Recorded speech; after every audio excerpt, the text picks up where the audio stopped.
What's going on, everybody? Happy Tuesday. Kyle here. Super excited to talk with you guys today about 5 daily habits of extraordinary, successful people. These are habits that I have picked up over time from different, either creators that I've watched or even, in person, some people that I've respected and admired. And I think have, just made their way into my life. And so these are actually habits that I try to focus on, on a daily basis. And I think that have been really important in, getting me to where I'm at today. And so that's what we're going to be covering. But before we dive into all that, I just want to say thank you for showing up today. It's good to see you. I hope that you're having a great week so far. I just got back. I was in Las Vegas last week, if you remember, from my last live stream, and it was amazing. We had our annual conference that we have for our brokerage, and it was just so jam-packed with tons of different speakers, and got a lot of like motivation and just reassurance on some stuff, and just a lot of good things that happened from it. So I'm fired up. I'm ready to go. I'm ready to kind of just talk about these habits. And before I do that, though, I did want to ask, first off, where you guys are tuning in from, who's tuning in, and then if you've got any habits that you do specifically, or that you want to do, put them in the comments. Let me know, what are some habits that have helped you in your life, in your business. And so that's what we're going to start on. So, all right, let me go ahead and click over here. I don't have any slides today, so literally this is just going to be kind of a chat. I've got notes, but no slides. But before we actually get into the 5 habits, I want to talk about, just in general, like what habits I think, just some things that I think about habits. And so first off, your habits that you either have or don't have, they're either supporting you or they're hindering you, right? So like the habits that you've built up throughout your lifetime, they either will take you to places that you want to go, or they're going to take you to places that you don't want to go, right? So it's really important that you work on habits. That's the other good thing, is that you can change your habits. Habits aren't set in stone. Sometimes they're hard to break, but they can be broken, right? So bad habits can be broken.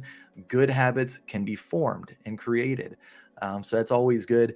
And who you surround yourself with, the environment you're in, all of those are going to contribute to your habits. And so, all right. So also, habits are how you can get more done in less time. So, AKA how you can be more effective. So having good habits, I think, is serious, hack to accomplishing more, getting the goals that you want done, and doing it in a manner that works for you, and and it works for your lifestyle. So if you have bad habits, it's going to be hard to get to where you want to get to in a reasonable time frame. So just working on your habits can significantly cut down on that. So, and then the last thing that I'm going to say is, these are just my habits, like the ones that I've picked up and that have kind of stuck with me, and the things that kind of go through my mind. You don't have to necessarily take all of these and, make them your habits. But if there's anything in here that you think is important, or that you would like to, emulate or make your own, then here you go. But the first one that I'm going to talk about, and this is just a habit, it was like something that I heard early on, is to create more than I consume. And what I mean by that is, specifically with training, education, any of that kind of stuff, I think a lot of us, and even me in the beginning, had the tendency of just like over analyzing, over researching, and just, in general, just watching YouTube videos or listening to podcasts all day, but never really having a focus to create our own value, or create our own content, right? And so I think that was something early on that I got in the habit of. I actively told myself, I'm not going to, consume as much content. In fact, I'm going to do the opposite. I'm going to create more content than I'm consuming. And it was almost like a game to me. Like I needed to, create if I wanted to give myself the opportunity to go out there and consume content. And so that was just like a habit that I developed and I picked up. And that's now transpired to where like all I do almost all day long is create content in some form or fashion, whether it's, for like my inner circle, the people that partner with me. I've got a Facebook group that I put things in there. I do live streams for them, all that kind of stuff. I'm answering questions, doing things like that. It might be, of course, my YouTube channel. That's another place that I can create content. I create 3 videos a week. I do a live stream. I answer comments. So if you leave comments, I'm constantly trying to answer all of the comments that I get. That's all content as well. Email list. If you're on my email list, you've signed up on my blog or my email newsletter, you're going to get, usually once a day, sometimes, 3 times a week, emails from me with content. And a lot of that stuff, I'm putting together, I'm maybe sharing it, sharing, a video or sharing a blog post that I created for the week. So those are all different ways that I'm creating content. And then the other cool thing, my podcast, my blog, actually typing out the blog posts that I've got, all of that is, falls under the category of me creating more than I consume. And I didn't know where that would lead me early on when I first kind of started with that habit. But I can tell you now that it's taken me places just in the last 3 years that I would have never pictured myself being in, talking to people, networking circles and stuff like this that I would have never pictured myself in 3 years ago. It's also provided financial resources, giving me, the money and things like that to do stuff, that I would have never pictured as well, just being in general real estate. And so, when I say all of this, take it under whatever perspective and whatever lens that you're running your business. It doesn't have to be, like a real estate trainer, coach kind of person. It could be a real estate agent. I think that creating content as an agent, helpful content, is something that is so important. And if you just have that focus of I'm going to create more content than I consume for my audience, which in this case, maybe if it's buyers or sellers in your market, then you will find it might take a year, it might take 5 years, it might take 2 months. Like you never know when it's going to strike, but you will see that mantra, that habit that you formed will eventually lead to good positive results in your life. So all right, let's see. Here we go. Now we got some people tuning in. We've got, I'm trying to realtor citrus. There we go. Nature coast of Florida. Love it. We got Mark from Wisconsin. What's going on, Mark? Good to see you. Denise from Philly. Love it. I love it. I was just in Philly. I had the best cheesesteak. Everybody said, oh, you're known for and I was like, yeah, I bet they'll be good, but I've had some pretty good ones, but nope, it was definitely the best one. I think it was at Sonny's. I think of the name of the place we got it from. All right, let's see. 5 a.m. motivational call with Sharon Shivatsa. I've never heard of this person. I'll have to go look that person up. All right. We've got Lizeth from Naples. Oh my gosh, Lizeth, good to see you. I hope you're doing okay. I know, obviously a lot has gone on there, but hopefully you're safe. Your loved ones and family is safe. Good to see you on the stream. We've got Lynette from South Africa. Very cool. All right. Well, welcome, Lynette. Okay, guys. Well, let's go ahead and jump into the second habit that I think, that I kind of really, I believe in it. I feel like it's been a big, contributor to my success. And basically, it's the habit of asking myself every single day, how may I be of service to my audience? I think when you have that you wake up and you have that thought, what's really interesting about, our brain, about our mind, is when you ask it a question, it's going to try and solve it, right? It's going to try and find the solution. And so when I wake up and, especially if I don't really know exactly what I should be doing, I just always naturally go back to that, how may I be of service to my audience, right? And so I ask myself that question, and, some days that might be like, you need to, do a live stream. You need to make a video about this. You need to make a blog post about this. You might need to learn something to be able to teach it to your audience, right? Because like not every day do I have all of the answers. But if my question is how may I be of service to my audience, and like what comes in my mind, or my gut feeling, whatever it is that you want to say that populates that, right? Is just, it's going to tell me something, and that something is what I take action on, and I start doing it, right? So like some days it might be like, you just need to go, learn something today. And so I'll go learn it, and then I'll go try and teach it. Or, you need to go out and provide service in the community. You might, like, whatever it is, I feel like there's, that's just kind of what inspires me, but it's always to my audience, right? It's not how am I going to help myself today? It's how do I help my audience? And so, a lot of times, as I'm meeting with different agents and things like this, they're asking, well, Kyle, how do you come up with so many topics? Like, how do you always, it seems like you show up for everything, right? Well, I mean, that's been just, the kind of, culmination of the last 2-3 years, asking myself that question every single day, right? Like, how may I be of service to my audience? Well, that day it created this, or this day it did this. And over 2, 3, 4 years, you eventually start to rack up a lot of goodwill, a lot of value that you're providing to that audience. And you become the expert, you become, the trusted resource. And all of that is so super important. So, I think that's the second habit that, as agents, or whatever business you're in, is vital to pick up, right? Is just having a passion to help other people, right? And just knowing that it's going to come back around some way, somehow to you. So, okay, that is number 2. Number 3, this one is difficult. This was hard for me to get this one down, right? But the third habit that you got to pick up, or at least that I think that I've picked up that has helped me a lot. I wouldn't be where I'm at without it. Is getting good at saying no. That's a very difficult habit. So, and this also goes against the grain of a lot of times where, as agents or anyone, we think that we get further ahead in life by doing more. And in actuality, a lot of times you'll get further ahead by doing less, right? So it doesn't mean like doing less in the sense you're just gonna go watch Netflix and chill all day, but just like you've got to say no to a lot of things and a lot of opportunities, or quote unquote opportunities. Everything may look like an opportunity, but it may not be. And if you're trying to pursue too many things at one point in time, then I can pretty much tell you it's probably not going to be a big opportunity to you.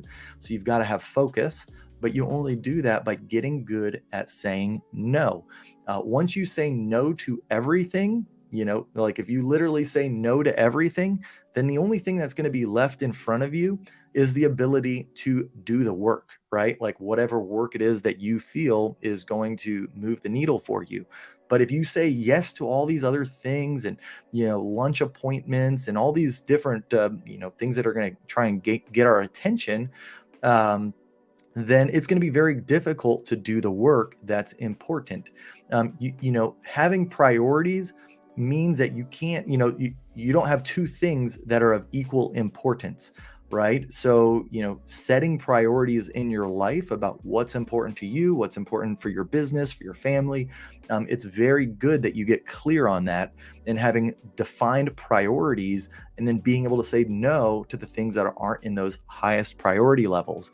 And so, and you got to realize that sometimes this might just be a season of your life. It doesn't mean that you're going to say no to everything forever, but depending on where you're at in your life and in your business, you may need to go through a season where you explain to people, hey, I'm not going to be able to, do this or that right now. Right. And hopefully if you're, they're friends of yours or their family, that they would understand. And you just let them know like, hey, this is why, I'm going to be doing X, Y, and Z. So, moving forward, I may have to say no to these things. But that doesn't mean that in the future I won't be able to resume it. It's just right now I've got to set some different priorities and go with that. And so, so that's kind of, where you got to get to where, you can say no to things and feel confident about saying no. But like, even to the point where, for me personally, I went as far as I had to change my phone number. And And this might sound very like, you know, I don't know, risky or, whatever you want to say, or maybe even like borderline, like, oh, like, he doesn't care or something. But that's not what it is. I mean, because here's, if you look at it like this, anytime somebody sends you a message or calls you, um, there's an implied ask on your time, right? So like, and what I mean by that is like, let's just say that today you woke up and there was 1,000 text messages from 1,000 people in your phone. Like you wouldn't be able to answer all 1,000 of those messages, right? And so there's time that it takes even just to do that, or phone calls or whatever, this communication. And so when somebody sends you a message, like there's an implied thing that it's like you're going to respond to them. But if that happened, there's no way you could do all of that. And so from that standpoint, it's to the point where it's like almost for me, I had to like, say, hey, I'm not going to be able to do all of this for this season in my life. Like this was, I'm talking like 3 years ago, 2 years ago. Um, and I've got to get better at it, and so I've got to create a system for it. And for that, what I did is I got a whole new phone. I took my old phone and I just forwarded it out to agents and, to agents on my team. And, maybe that's not an option for you, but if it's not, I mean, I would even say going as far as just changing your number and maybe, setting up like a grasshopper number for your old number. So you can still go into it and look at it when you need to, but it's not like there in front of you every single minute. That might be a secondary step, like a way that you can do that without losing too much, because like you might be worried, oh, well, what if a client calls, somebody I haven't talked to in a while, or they text or whatever. So have that to where you can still go back to that number and check it, a couple times, a few times a week, or if you have an assistant or if you have somebody that can check it and kind of see what's important out of it and forward it to you, that's great. But for me, I changed my number and then that way I was in control of who I wanted to reach out to and speak with and that type of thing. And that really helped me, kind of get focused. And eventually, I mean, friends of mine and stuff that maybe I hadn't talked to in a while, be like, I tried texting you, I couldn't, I'll be, oh, I'm so sorry, man. This is what happened. I changed. And then if it was up to me, if I wanted to, reach out to that person, I could then either give them my new number or send them communication from me or whatever. But that was a season that I was in. And so that's one way you can, change your phone number. You'll be amazed at how much blank space appears on your calendar when you start saying no to just about everything, right? Like you'll sit there in front of your calendar and be like, oh my gosh, I've got so much time that I can get stuff done. And I know that sounds so hard. It sounds like it's impossible to maybe do that, but I promise you, when you do that, when you take a step in that direction, it will open up things that, can potentially change your business, change your life. So the other thing, I stopped going to events. Now at this point, this stage of my career, I go to more events. But early on, I didn't, right? Like, I'd say early on, I did go to them. And then I had this realization that I got to stop going to so many events. And I just got to start doing the work and, not trying to constantly learn new things. And then I started putting in the work and I stopped going to events for a while because I was just so focused. I had my head down that all I'm going to do is do the work. And so like, networking events, mixers. I mean, they're all fun. And yeah, they are kind of business. They do kind of help and they have the opportunity to help. But it's not the same as just putting your head down and doing the work. And so, I think that's another key thing as far as being able to say no. I didn't take any meetings. And I still pretty much don't take meetings from between about 4 or 5 a.m. to noon. So like I wake up pretty early. I didn't put that on as a habit, but that is a good habit. If you can do that, but basically I don't take any meetings in the morning. So like I literally can put in a full day of work almost from, if I wake up at 4 or 5 all the way to noon, that's almost 8 hours. I can put a full day of work in before I even have to meet with somebody. So for those that are like, well, but this happens or that happens and my day gets crazy, like I get it, and that's definitely difficult, but you've got to find solutions to the problems, not like, try and just make excuses for the problem. So like, I get it. Like if you got kids, you got to get them out to school. Like that might start at 7 a.m. or 6:30 or whenever it is that you got to get that process rolling. Maybe you got to wake up earlier, or maybe you got to stay up later, where you can have dedicated, focused time on just knocking out work, moving the ball forward, where it's not like, well, yeah, I'm in appointments or I'm prospecting. Those are all important things to do. But at the same time, being able to just like create content or strategize about the content that you're going to create, all these things that you got to do in the back where nobody's seeing it. That's, you got to have time for that. Okay, let's see here. What else? I think, oh, this was a big one. I have social media now on my phone again, but for a while, what I did is I deleted social media from my phone. So I say I deleted it. What I did is I actually put it into a folder that was like on the back page of my phone. But for all intents and purposes, like I deleted because I barely ever did look at it when it was on there, and I would do most of the social media work on my computer. So like pretty much everything that you're going to need to do on social media for business, you can do it from your computer. And so there was like a really clear focus of like when I'm on my phone, it's usually for something I need to do business wise. I'm not just scrolling social media or anything like that. And that created a really good habit in me to where even today now, it's like, people see me, they're like, oh, you're, this and this on social media. Like if you check my social media, like the time I spend on Instagram, Facebook, TikTok, it's like minutes throughout the week, right? Like I'm not on it for hours. I don't do any of that kind of stuff. I use it as a tool for me for business. And that's pretty much it. And I think, when you're trying to get back as much time as possible so you can be productive and successful, you've got to take extreme measures. So if you've got to delete it off your phone and only get onto it on the computer, or like I say, at least like move it back into the, back screen of your apps, and as opposed to like the first screen, something like that can certainly help too. Okay, that was a long one. But now we're going to jump into the fourth habit that I think is really important, that I think most people who become successful or are successful have, which is no procrastination, right? Or trying not to procrastinate as much as possible, right? So I am not a big procrastinator. Compared to when I was in school, I was a huge procrastinator. But now, like I have to-do lists, but they're always very short because like I hate things being on my to-do list. Like, I want them to be done right away. I try and live in the now. I'm not like, of course I've got goals and I've got projects, like overarching projects that I want to work on, but I'm talking about like the things that that need to happen today or tomorrow.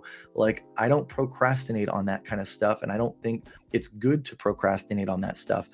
Our mind can only keep so much in store at any given time, that if you are procrastinating and a little bit of your mind is thinking about that, or it's thinking about this, it's really hard to make progress on the things that you need to make progress on to move the needle in your business. And so this is actually something that I remember from Myron Golden. If you've never heard him speak, he's an amazing speaker, but he had a piece that he talked about procrastination, and it just kind of stuck with me. And kind of talk about, like, I took some notes just trying to I definitely won't say it as good as he did, but I will give you the gist of it that kind of stuck with me. But I thought it was super powerful. And so, basically what he said is, number one, I know we're talking about procrastination, but stick with me here. He talks about, the master key is to influence, is basically is knowing this, right? Is people do things for one reason. And what that reason is it's people do things because they feel like it, right? That's it. Plain and simple, right? Like you do things because you feel like it, or you don't do things because you don't feel like it, right? Like that's what pretty much everything boils down to, right? And so the overall goal of this is to figure out a way that you can create an environment where you feel like doing the things that can move the needle for your business, right? And at the same time, for sales, right, in real estate, you got to create an environment for your potential audience, for your a client or customer, that they feel like working with you, right? So it works from your standpoint, but it also works for your, getting business standpoint. And so knowing that everything is because of how you feel, that's where procrastination is going to start. So follow with me here. So the next thing it talks about, when you understand that your attitude is right, the facts don't matter. Okay, so what that means is, like, you're going to have a fact over here. Something happened. It might be a good fact. It might be a bad fact, right? But no matter what, it's a fact, right? But that fact does not actually matter, no matter, as long as you have the right attitude, right, towards that or towards anything, right? And so you can observe the fact, let's say this fact over here, put a frame around it. And so basically, once you have this fact, and let me give you an example. So, like, the fact might be, you can earn $1 million as a real estate agent, right? Like, that's a fact. Okay. Like, you may not believe it right now. You don't, or maybe you do, right? But that the fact is, you can earn $1 million as a real estate agent. Other agents have done it. It's a fact, right? And so, but now you want to put a frame around that fact, and it's going to create a focus in your head. And this focus is either going to be positive or negative, right? So you can look at it like it's either a belief, which is the positive side, or it's a doubt, which is the negative side, right? So even a doubt is a belief, right? Like, and so, you either have faith or you have doubt, and they're both beliefs.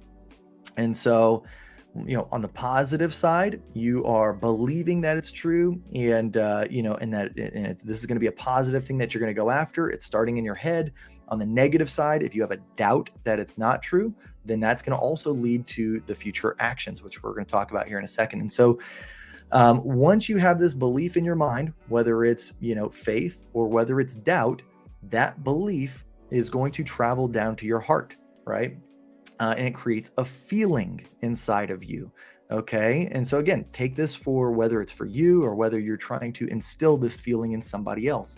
They're going to have, faith that whatever you're selling or whatever you're offering is going to positively impact them, or they have a doubt that whatever you're going to do is going to positively or negatively impact them. Right. So once they have that feeling inside of them, then it's either going to be a positive or a negative feeling. And a positive feeling would be like anticipation. Okay. So if it's a positive feeling for a desirable outcome, that would be anticipation.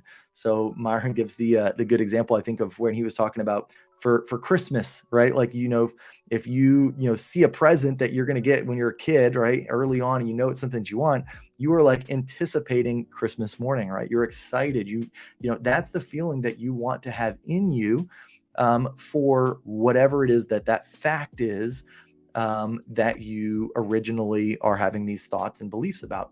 And so let's say it's, I want to, I'm going to earn $1 million in real estate, or I'm going to earn $100,000 in real estate, right? And you believe that it's true. Now that feeling comes down to you, and that the only thing that is stopping you is just time, right? Like anticipation. So now you have this anticipation in you of like, I'm ready to go. I'm ready to do it. I'm ready to work.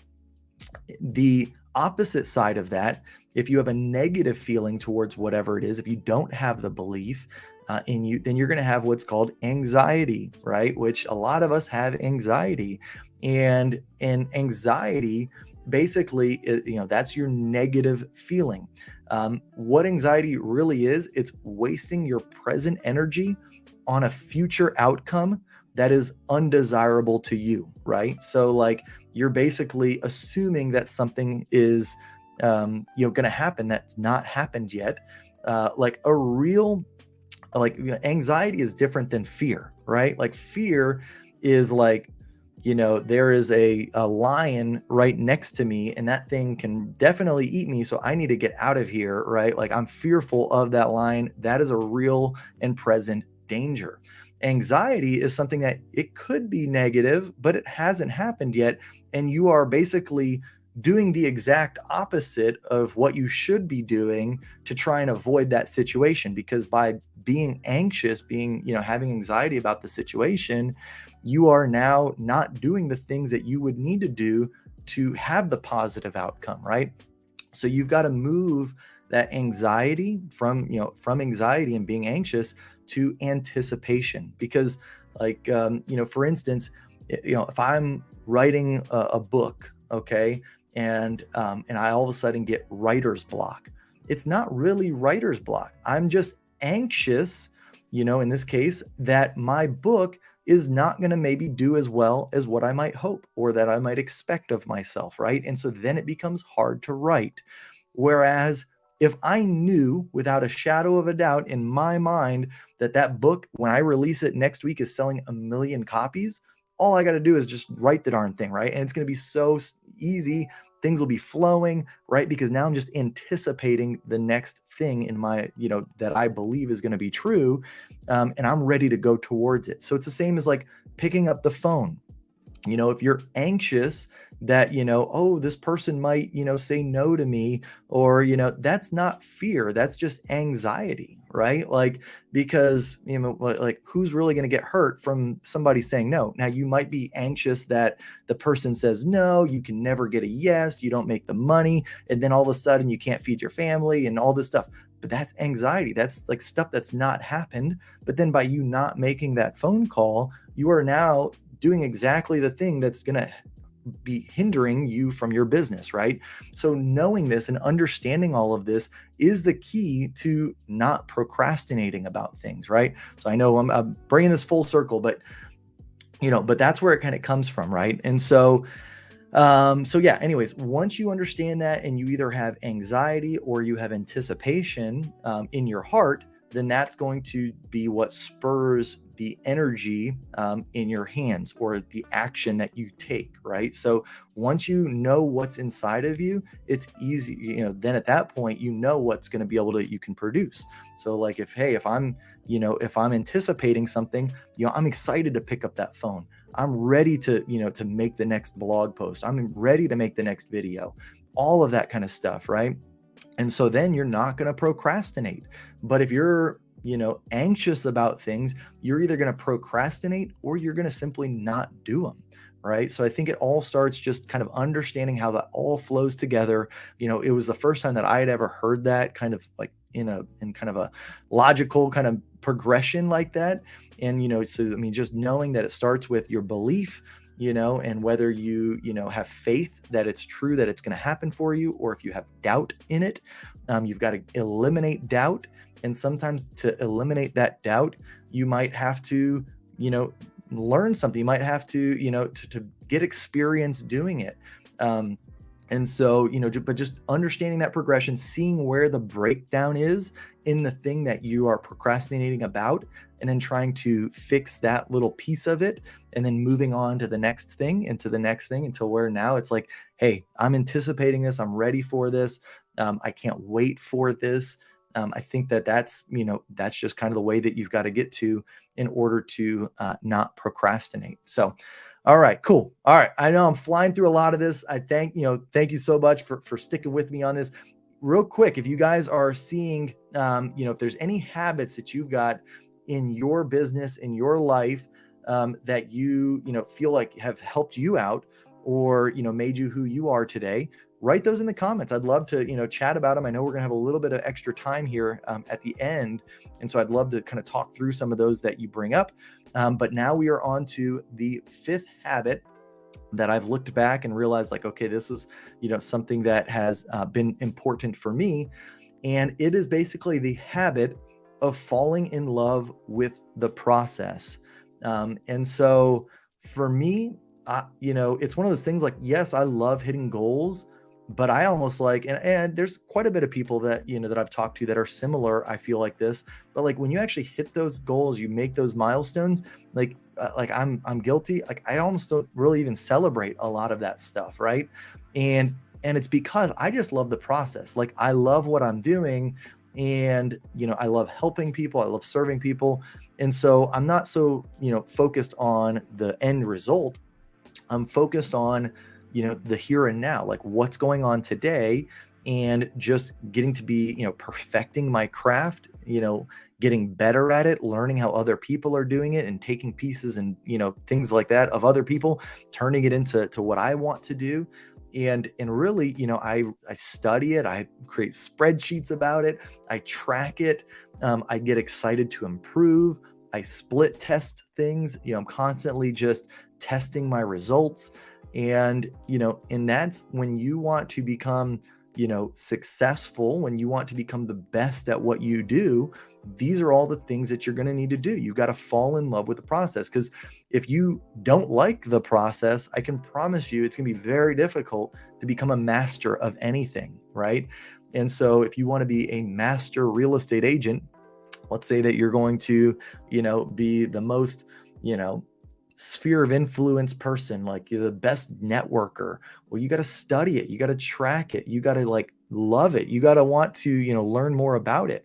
If you're going to be cold calling and for sale by owners, like same thing there, and you got to like the process of it, and actually doing the work every single day. Because if you're only focused on like the desirable outcome, I mean, while that is important to have the goals and stuff, but you don't like, the process of putting in that work, it's not going to be able to go on for very long. So you want to make sure that what you're doing is in alignment with, with what you see yourself getting enjoyment from. Like when you enjoy what you do, you will definitely do much better at it. And so falling in love with the process, huge habit, and literally just identifying the things that the processes that you enjoy doing and going after those. If you don't like doing something, and you don't think you'll ever like it, then maybe you got to look at a different strategy. You got to re-strategize. Like there's all sorts of different ways to make money in real estate.